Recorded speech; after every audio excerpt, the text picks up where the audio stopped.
All right. Well, welcome to the show today, Tatiana. How are you doing? I'm very, very good. Happy to be here. Yeah, and like many other real estate agents these days and team leaders, you are running your business remotely, Yep, correct? absolutely. So I run my business mostly from my home office. Yeah, it's definitely interesting times. And you're in Montreal. Is the market as hot there as it is in many of the U.S. places? So the market's hot all over North America. It's hot in Montreal. It is hot in Toronto. It's hot in Vancouver. It's hot in New York. It's hot in Cali. It's hot in Florida. It is just piping hot. So we've been dealing with, you know, what comes with a hot market. So I believe in a hot market, it's the talented agents that, uh, get to the top. And then in a hot market, the agents that don't know so much, they seem to disappear. So you got to know how to deal with a hot market. Well, especially with the type of what's driving this, and it's really lack of supply. So That's it's right. hard. It's hard for buyers to find homes, and it's hard for them to write winning offers. There's a lot we could talk about those two skill sets, and I do think it weeds out less skilled or driven agents, which is not a bad thing. Before we jump into all that, why don't you tell our listeners and viewers today a little bit about yourself, your background, and how you got to where you are right now? So I learned the hard way. I think most agents do. I started, when did I start? My God, it's been such a long time. I started in 2003. And I started because, like your rags to riches story, like I started with nothing. We were closing our businesses. I used to own a call center here in Montreal. Montreal was considered, I don't know, it still is, the call center capital of the world because a lot of Anglophone people can't speak French. So the only work they get is phone work.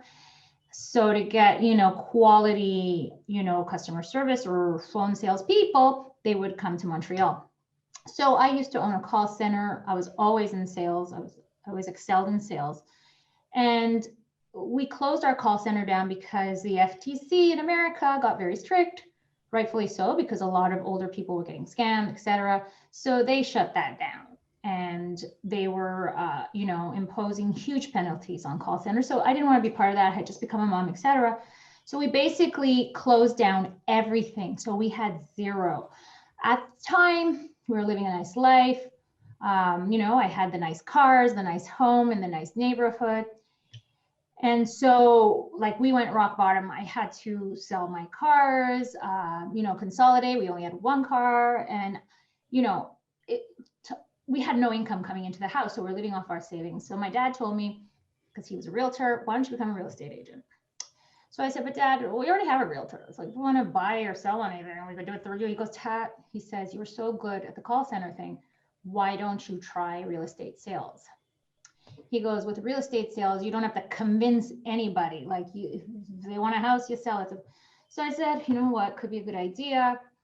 I had my second baby is when it happened. And so what I did, because I couldn't afford to like take some course while there was no money coming in. So what I did is I took the real estate licensing course while I was on maternity.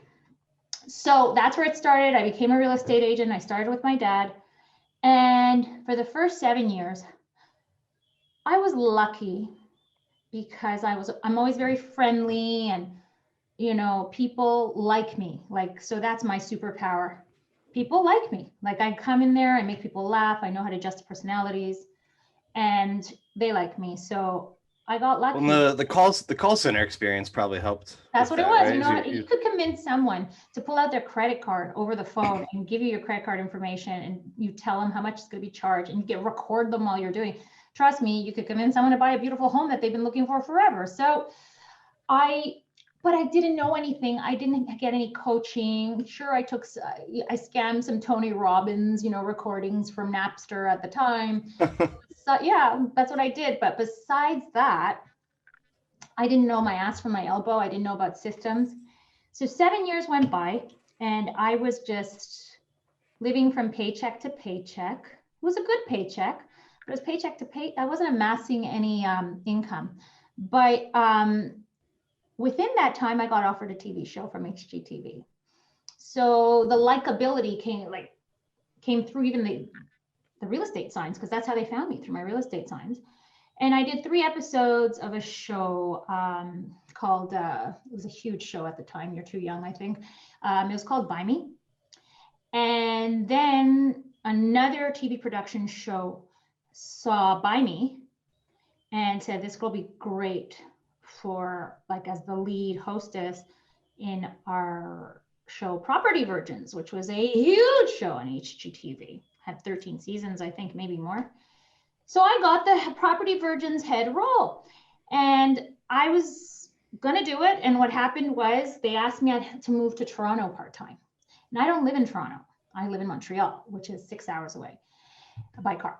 And so I was gonna take the job because it was my thing. It was gonna be like my 15 minutes of fame. I was gonna be on TV. Like everyone was watching TV in those days. It was HGTV. Everybody loves HGTV. So that was one of their biggest shows at the time, right? Virgins, totally. Yeah. So I was like, fuck, my kids were so young. Am I allowed to swear on this podcast? Yeah, and anything goes. So I was like, you know, I have 2 babies at home. And a friend of mine said, Tat, you're gonna lose your family over this stupidity. And I'm like, you're right. And they were paying well. It was a TV show, major network. So I said no. But before I said no, I went to see the producer of the show Buy Me, the one that I did 3 episodes of. And I said to him, I want to thank you for the opportunity you gave me to be on TV, although you didn't pay me, because none of the agents were being paid on Buy Me, only the sellers.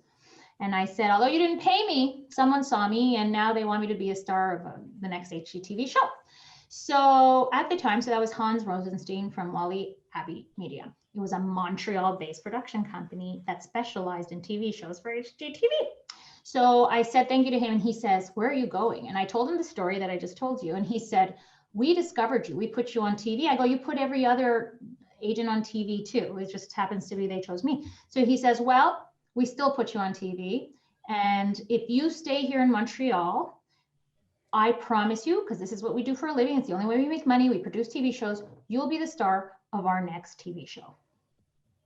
So I said to him, could you put it in writing? He said, nope, I'm not putting anything in writing, but you have my word. So I said, okay, you know what? I'm going to stay because I believe you.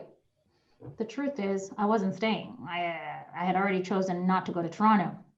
And so they went with their second choice, Sandro Reno Mato. And I stayed in Montreal. Within 30 days, he pitched me the pilot of a new show. I did the pilot. HGTV loved it. And it was HGTV USA, not Canada. And I got my own TV show, The Property Shop. So I did 3 seasons of Property Shop. And that's the reason I opened my agency, because the premise behind the Property Shop was this agent goes on her own, opens her own agency, goes against the big boys like Remax, and she opens her agent. Does she succeed? And that was the premise of the show. And I had 3 seasons. And that's what got, like, it was like almost like I was like forced to be successful. And at that point, that's when I started really getting into the business of real estate, not the luck of real estate, not the, you know, part-time real estate, the business of real estate. So from that point on, I got into the business of real estate, and the rest is history. I've made some bad decisions, but I've learned from them. And I've been flying for a while now. So you got the show, and yeah. and it was almost as if you've got this big role. Can she make it? Yeah. That was almost like the catalyst. It was like you had to go out. I had to make it because it was on TV being documented. Imagine I lose. And you know, everyone loves TV. So I had lineups being on TV as well. I had lineups of buyers, sellers, agents. It worked really well. And so, yeah. And then came the coaching. So I never took advantage of things when I was supposed to. I'm only doing that now. I guess I'm more mature. My kids are not as young. My husband's happy. So like I had this show on HGTV USA and I didn't maximize it, but I knew nothing about the internet and Facebook and all that shit at the time. So when all that was said and done in 2013, you know, my brother was the one who suggested, Tat, why don't you take advantage of this fame you had on TV and start a coaching business as a side gig? And I go, really, coaching? And then that took off, and then Instagram comes along, and now it's TikTok. It's just the profession has changed so much thanks to shows like, you know, the Property Shop. Now we have shows like real estate agents are glamorous now. We're rock stars, you know. Before we were, you know, pushy salesmen. Now we're like glamorous, you know. So because of Selling Sunset, because of $1 Million Listing, because of all these real estate shows, we're not, this is like, it's like hot to be a realtor. And so now I am coasting. Now I'm like, none of this paycheck to paycheck. I figured it out. It took longer than other agents, but I'm there and I'm very happy to be here. Very happy. So what did you figure out? That this business, like any other business, is a business where if you don't leverage your work, then you just have a high price job, or not. Maybe it's not a high price. Maybe it's a low price job because you're putting in too many hours, but whatever it is, like any other business, like McDonald's, you have to put systems in place that you could copy paste so that if someone leaves, someone else comes in, you're able to copy paste, and you're supposed to structure your business in a way that you can sell it one day for millions and millions of dollars. And I think a lot of agents struggle with that. Even, you know, a lot don't even make it, but then Even the ones that do make it, they seem to never get out of the, what you said earlier, high paying job. Like that, Yeah. like, yes, they're making several $100,000, but like they're working 60 to 80 hours a week and stressful. I was on a, they invited me to be a panelist on a luxury real estate clubhouse group. So I got in there. When I tell you luxury, these people were representing, like there's a guy from London, someone from Miami, someone from Cali, representing millions of dollars in sales. And then I asked the question, I really assumed, and I said, what, you guys do your own showings? Well, yeah, I couldn't believe it. Like 3 of the people that were there, maybe I was talking to 5 people at the time that were actually on listening, like meaning amongst the panelists. And they go, well, yeah, of course we do. Like it was some sort of proud thing. Why would you be proud? You know, absolutely. What, you don't? I go, no, I fucking don't. I don't show my own properties. God, no. I have my team. Really? So on a Saturday afternoon, if Mr. Big Bucks wants to go see that one on the hill for 20 million, you're the one showing it? Well, yeah. I'm like, am I in the wrong place here? Like, are you kidding me? You guys are selling luxury real estate and you don't have systems in place to leverage your work. So yeah, even the people making millions of dollars in GCI, they're flying off by the seat of their pants. So it's, so that's the biggest lesson I learned, is that you need to structure your business like a business, like with systems. And the 3 L's that Gary Keller mentions in his book, you know, leads, listings, leverage. That is the key to real estate success. I don't give a flying fuck if you're selling luxury, if you're selling mid-level, or you're selling mass market. It doesn't matter. You're not doing the 3 L's, you're done. Another thing I learned, real estate is not about, and I learned this, and it really got to me during COVID. Real estate is not about selling. So when, you know, the people who want to get into real estate think that their job is going to be showing homes, like, oh, showing homes, and I got to know about the roof, and I got to show up to inspection, and I got to make sure I know what the wood floors are made of. Nope. It has nothing to do with selling, because in this market, a monkey could sell a property to a buyer. This is about relationships. This business is about relationships and good customer service, because they won't come back without the good customer service. So it's about the schmoozing. It's about the art of the deal, talking. So if I would tell anyone who's interested in getting into real estate, if you want to get into real estate, you better be a good talker. You better like talking on the phone. You better like, you know, sitting there listening to people, because this is the only way you're going to turn them into clients, by schmoozing them on the phone.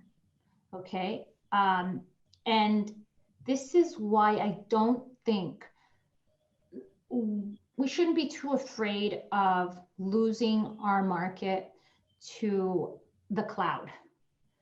I agree with you on that. I mean, there's this comparison out there about Uber and travel agents, and I think those are, like, no one ever mentions that, you know, Uber and even a vacation, it's relatively a small amount of dollars. Yeah. And it's something you do often, and compare that to real estate. Yeah. It's a big dollar amount and you don't do it that much. So, Exactly. so people need their handheld, even if they're smart and can run spreadsheets and all that. Like it's a large, infrequent transaction. Like it's going to be hard to Uberize that.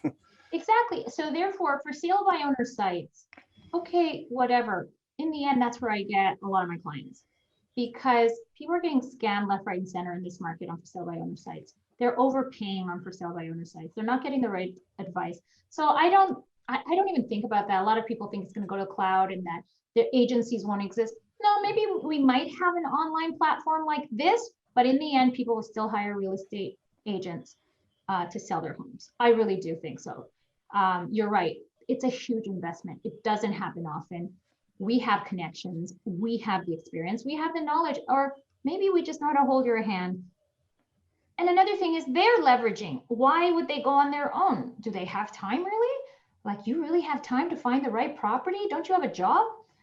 Let the professionals do it. So yeah, I've learned a lot. And I've learned a lot, especially in the past, like 5 years. You know, I've been doing this a long time, but you have to keep up with technology as well, right? What's changed in the last 5 years for you? So social media. Social media is at the forefront right now. And if you're not taking advantage of your social media, then you are leaving money on the table. Also, the team has really, like, at first I was a control freak, because, you know, as Tony Robbins says, a lot of people, you have a story for your mediocre ways. You know, there's always a story. My story was my clients won't want to see anyone but me, you know, the same bullshit. I don't use a lockbox because my clients would. I'm like, it's bullshit. It's all bullshit. And I just took more and more risks, started investing more and more money, marketing dollars, and it all works. The textbook shit works. And I'm going to be the first one to tell you, you could find at least 70% of what you need to know about real estate online. You don't even have to pay a coach. The thing about the coach is the coach will make sure you get your shit done, because you have to, you know, be held accountable. Accountability. Yeah, exactly. Accountability. Well, like if you're online, like, okay, you're online, and like maybe you might not look at it the next day. Well, with a coach, you have homework, you have team meeting. So, but the content out there, Dan, the content's insane. Like if you really start following some of the big real estate people out there, oh, it's crazy. So social media has changed the game. If you take a look at my TikTok account, like, people are forced to produce quality content. Like, I'm learning stuff on TikTok. I've been alive, thank God, for like 47 years, and I am learning stuff on TikTok that I have never heard of. Do you know what I mean? I'm like, what the fuck? How did I not know this? Like even the dumbest shit. I can't believe it. Like real estate stuff or marketing, or what are you learning on there? Just dumb shit. How to thread a needle. You know how long I've been taking me 10 minutes to thread a needle, and on TikTok they showed me this trick with the toothbrush, and you put the needle over the toothbrush and the thread, and right away it goes through. I couldn't believe it. And I'm like, little things like this. And social media, like who would have thought Facebook could bring me so much money? And there are agents who aren't using Facebook, let alone getting into YouTube ads, sponsored ads on Instagram, TikTok, whatever. There's probably not a high percentage of agents on TikTok yet. They're not. So that's why I got up. I became the real estate queen within 4 months because there was nobody in the space. Nobody. There was no like attractive personality. What I don't mean attractive. I mean the attractive personality female realtor was not on TikTok. I went in there in 4 months. I'm at 1.2 million followers. So, and oh well, Tat, you get clients from there? Yep. I've been on it 4 months. I have the biggest companies pitching me their shit so that I could sell it for them online. So when I say biggest company, paying the big bucks, that's just a side gig, but I get the clients too. So I have the kids of home sellers calling me saying, listen, we're putting our home on the market, blah, blah, blah, come. And then I make sure to speak to the parents to make sure, and yeah, they're like, yeah, my daughter told me you're the best. And I go there and yeah, it's the real deal. $1 million properties too. So wow. Yeah, a lot has changed. I've never been afraid to invest money in something that I think is going to pay. I've had my losses. I've made the wrong bets, but I've been winning.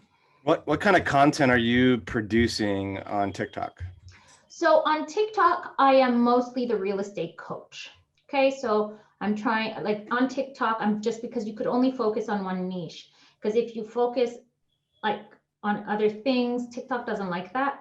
And they will make sure that they don't send you the followers because the algorithm controls everything. And if you are suddenly talking about makeup when you were talking about real estate, they'll punish you for it. So I'm sticking to the real estate money. So money, real estate. How to become a millionaire, how to make money, that sort of thing through real estate. Then on Instagram, it's completely different. Instagram is real estate lifestyle. Look at me, look at this life I have thanks to real estate.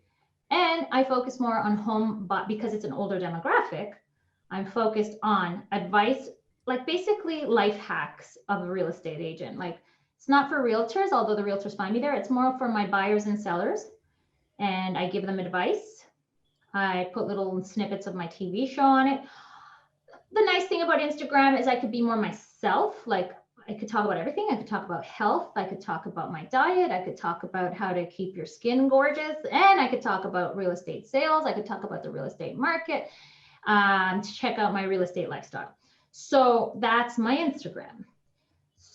So it's different on every platform. People are getting really bored of Facebook, but Facebook is still top 5 when it comes to lead gen. So. Yeah, definitely for paid advertising, buyers and sellers, it's a great source. Organically, Facebook is, I don't know if boring's the word that you said, but it's not the same as the other platforms. No, oh God, no.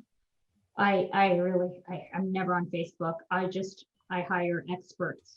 That's another thing. I used to do everything myself, not anymore. I outsource everything. Hey, hold that thought for a minute. Are you a real estate agent in the DMV area or thinking about becoming a real estate agent in the DMV area? Why not join the highest selling team in the DMV? The KERI team is hiring more agents. We have the best training systems, the best culture, and the best environment to get you to the next level, whether that's starting out and getting to 6 figures or getting from 6 figures to 250 or to $500,000 or even beyond. Go to kerishoalcareers.com. Again, that's kerishoalcareers.com. Yeah, why do you think real estate agents have a problem with that? It seems like it's almost like you mentioned earlier, like a point of pride that they do the showings and they do this. And that they use, this is going to be my baby and I'll take care of your home. And they get clients that way. They say, Tatiana has her team showing her. I'm going to show you. Then good, bye. See ya. I'll get the next seller. Real estate agents don't have money. That's what's going on. Real estate agents live from paycheck to paycheck, so they can't afford to put in the money, sacrifice, and time that is needed in order to build a real business. It's that simple, because they're living from commission check to commission check. That's what's going on. It's lack of money. Because when you have money and you're motivated, you make the changes. So you might want to interview this guy one day. His name is Jordan Boys. He is the owner of an agency by the name of Boys Group, Boyes. He was my first high ticket coaching student. He was a real estate agent for a couple of years, maybe 3, and maybe 1. It wasn't much. He was very good at it. And he called me because he just wanted to know if he should be shopping with a buyer's contract, like if he should be signing people to buyer's contract. From there, after our 8th lesson, because at the time I used to do things the dumb way. So what I used to do is I used to just reserve Fridays for my high ticket, and every hour was dedicated to a student. I'd only grab 8 to 10 students per 8 weeks. And I would sit there on Fridays going from one student to the next 1 hour at a time on my phone. We didn't have Zoom in those days. So, and if we did, we didn't use it it wasn't this easy to use. So Jordan was my first high ticket client. And from buyer's contract, it turned into, I want to open my own agency, just like you did. And today he's in Saskatoon in Canada. He owns one of the biggest real estate agencies in his area. And he, after 8 hours with me, he got his broker's license within a week. And now he's also he's always wanted to be a real estate coach. So he just started, and he is booming. So what I'm trying to say here is, and when I mean booming, he has over 100 agents, or maybe 80 agents at his agency. He called it Boys Group because he just followed his mentor at the time. Mine is Londono Group. He's like, okay, I'll call it Boys Group. And I swear he wasn't that creative. And you should see him today. He is booming. And I have to tell you, basically it's about copy pasting systems of successful agents. It's that easy. It's that easy. And just agents don't do it, but they have to pay. You have to pay. If you're gonna, Jordan paid $10K US. So if you don't have the money to pay a coach, I'm sorry, proper coaches are going to charge, because if they don't charge, their students aren't going to do anything. They just won't. You could give your friend all the marriage advice you want. She'll only listen to her therapist that she's paying. She won't listen to her friends. She'll listen to her therapist because she's paying the therapist. Yeah, it's like that with everything. I mean, the gym, the gym trainer, like they're not for the most part doing things that you don't already know. Yeah, you could go on YouTube. But you don't, because guess what happens? You another day maybe, I don't have time today. Meanwhile, the trainer is waiting for you downstairs. Are you coming? Or waiting for you outside, going for a jog? And what, you're going to stiff the trainer? Or you already paid the trainer. You could stiff the trainer, but you already paid. So chances are it's going to motivate you to go. So yeah, so it's about money, honey. Like I tell it like it is. It's about money. These luxury guys, it was very impactful, this clubhouse that I was at on Saturday. The way they looked at me, the way they were like, I could see their faces, even though you can't see their face. They were like, could see it through the audio. Yeah, they were like, of course we do our own business. So I said, okay, I know these guys close the big deals. They make a lot of money, but I know that the commissions they pay are really high to the agencies and stuff. So even if they're making in GCI anywhere between, I don't know, 2 million, 3 million, maybe a little more. The guy from London was making big money. Half of that goes to expenses, whatever, running your business. But what happens when you get old? You better work hard now. You better run, honey, because what's going to happen when you retire? No more money's coming in. That's not going to happen to me. Okay, so these poor people are the ones that you see. They're 80 years old and they're still showing properties. Like, you've seen that, right?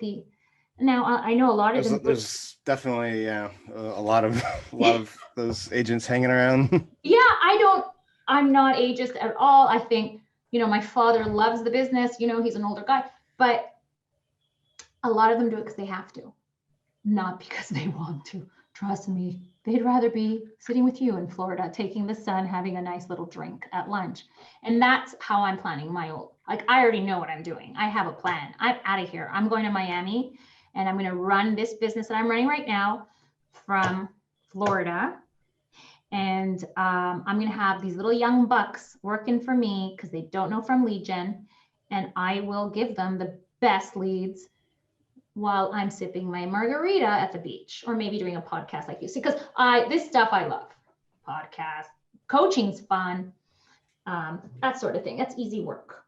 So obviously you teach your students how to build businesses. Do you teach other wealth building? Because you mentioned that earlier on TikTok. Do you teach like real estate investing to your clients or through TikTok?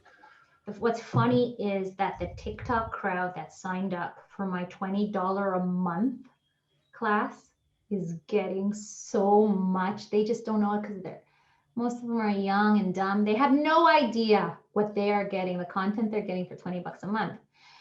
Because I don't know how to produce shit content, right? So I'm like giving them such great content. They're paying $20 a month. These guys are getting the best because these guys, because it's a monthly, I have to make sure that I come up with some tons of content. So they're getting the real estate investing side. I don't teach not high ticket, because I'm not doing high ticket anymore. I stopped that. I didn't like the responsibility of high ticket, because high ticket, they think they become they want to sleep with you. They want to call you day and night because they paid you $10,000. No way. I have to raise my high ticket prices. I just don't like it. It makes me uncomfortable. So what I said was, you know what? I'm still going to make it small groups, but 1,000. So $997 US, you get 8 weeks, a little more light. I share my systems through Zoom, 8 of you at a time, not 1 at a time. And so these guys get pure real estate systems. Meanwhile, the kids who pay me $20 a month, they're getting real estate investment advice because I let everybody join. So I have to have information for everybody. I have guest speakers. They're getting the best content ever. So what are you teaching there about investing? So the first couple of weeks, it just started. I posted it maybe a month ago, and I have 150 members already. And so my goal is to get to 500. And I've only done 1 post because I don't want to push it, because these guys on TikTok will cancel you. They will cancel you. All she wants to do is sell her class. They're terrible. They'll cancel you. So I'm only going to advertise it maybe once every 6 weeks.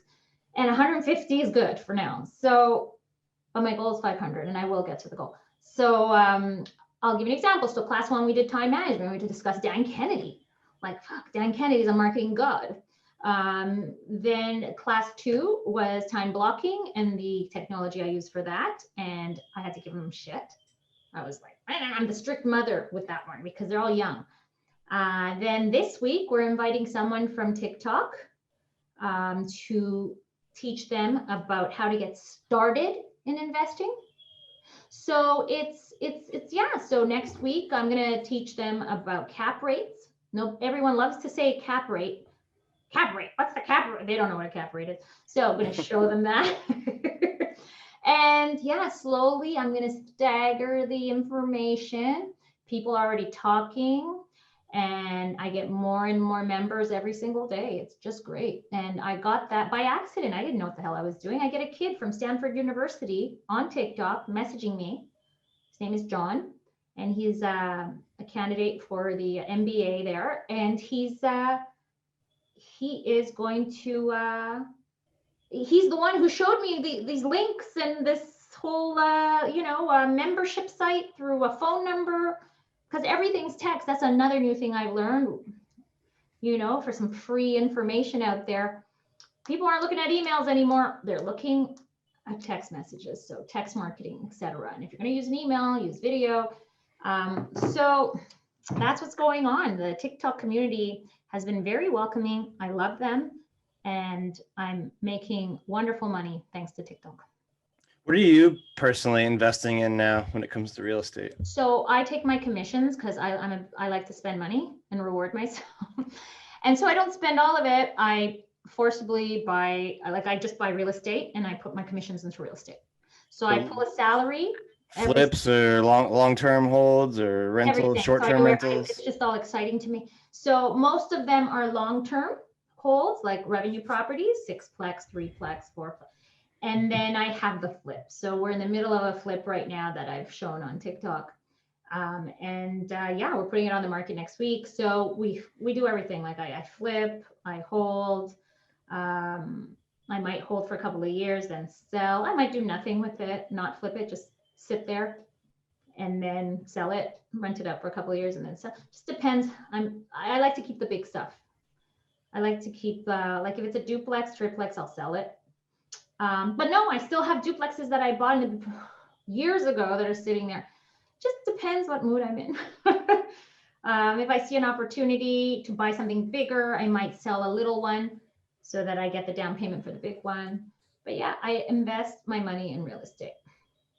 All over, or just the markets that you're in, or? Just the market I'm in, because I really do believe this is what Brad Lamb taught me. Another guy who had his own TV show back in the day, who's done well for himself. He's a broker. His name is Brad Lamb. He's from Toronto. He told me, focus in the area that you are in. You have time to go outside of Montreal. Focus in your city and then move on from there. Yeah, I agree. I think the more you can know one area, you know, the more advantages you have, less likely you are to make a mistake. And it seems like it's always better to go deep before you go wide. And that's the same for everything. So I had another smart little kid on, they're kids, they're in their 20s, probably in your 20s. I had a kid on TikTok said to me, I said, so do you have a YouTube page yet? I said to him, and he said, a YouTube account. So he says to me, Tat, he goes, you're almost at 1 million followers on TikTok. Focus on your TikTok and monetizing your TikTok, then move on to YouTube. He was right. Focus on what's there now, master it, then move on to the next thing if you have time. So it's relevant in everything you do. Hey, hold that thought for a minute. Do you want to take your real estate business to the next level? If you do, there's no reason to go it alone.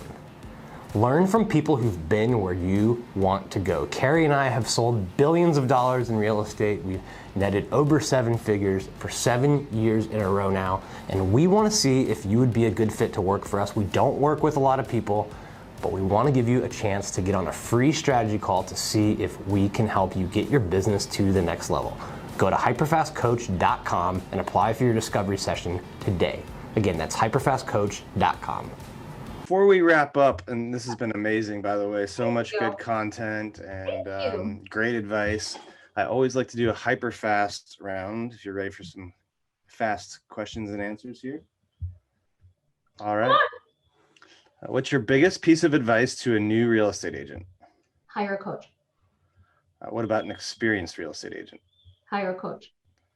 All right. What would you tell a new real estate investor looking to get started right now that doesn't have the experience or money? A new real estate so who doesn't have investor. Yeah, an investor is just getting started, doesn't have a lot of money. Save up more money.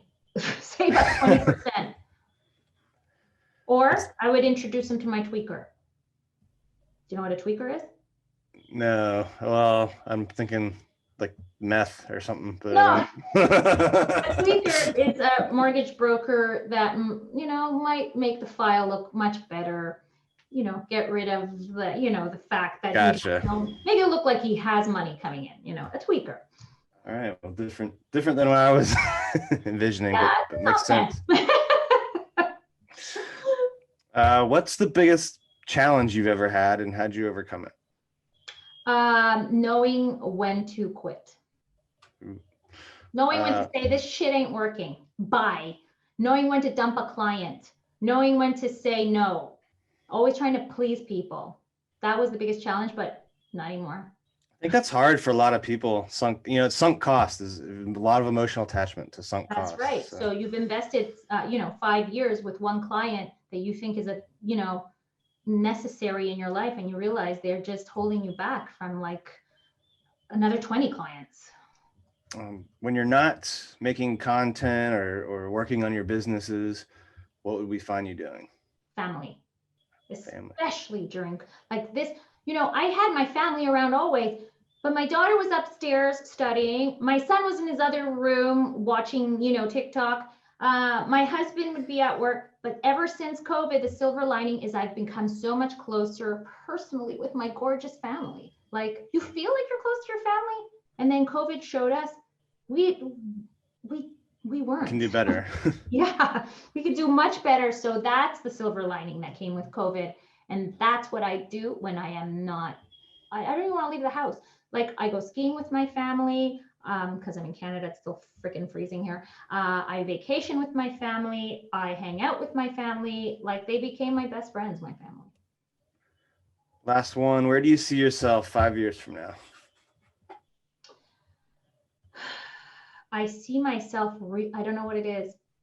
I think it's just more of everything. My business is going to be crazy. I'm going to be huge on social media. Maybe you'll see me on TV again. Like, not TV, but TV as we know it now.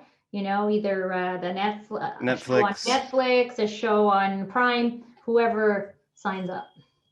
All right, well, that would be exciting to see. Hopefully we all get to see that happen. And thank you for spending so much time with us today. Before we sign off, if people want to connect with you on social media or learn more about your coaching or any of your businesses, what are the best ways for them to connect? So for the purposes of this broadcast, I'm assuming most of you are American. So you could click on the link on my TikTok at Tat Londono, or click on the link on my Instagram account at Tat Londono. That's at TATLONDONO.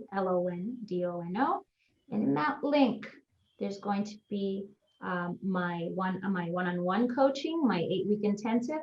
There's also going to be my real estate membership for those of you who can't afford the intensive. And there's also my book. So there's a couple of choices there you can choose that'll suit you and what you need at the time. All right. Well, thank you so much. This has been amazing. You've delivered a ton of value, and to all of our listeners and people watching on YouTube today, thanks for tuning in. We'll see you next time. Bye, Dan. Thank you. Subscribe to us if you want to make sure you get the latest and greatest HyperFast shows. And remember, we love reviews. We hope you enjoyed the show, and we will see you next time. Hey guys, thanks for sticking around to the end. I hope you enjoyed that video, and if you want to see more, click right here. And if you want 100 real estate tips from my best-selling book, click right here to download them instantly. And if you're new to this channel, click below to subscribe and turn on post notifications so you don't miss out. And leave some comments about what you think on the videos.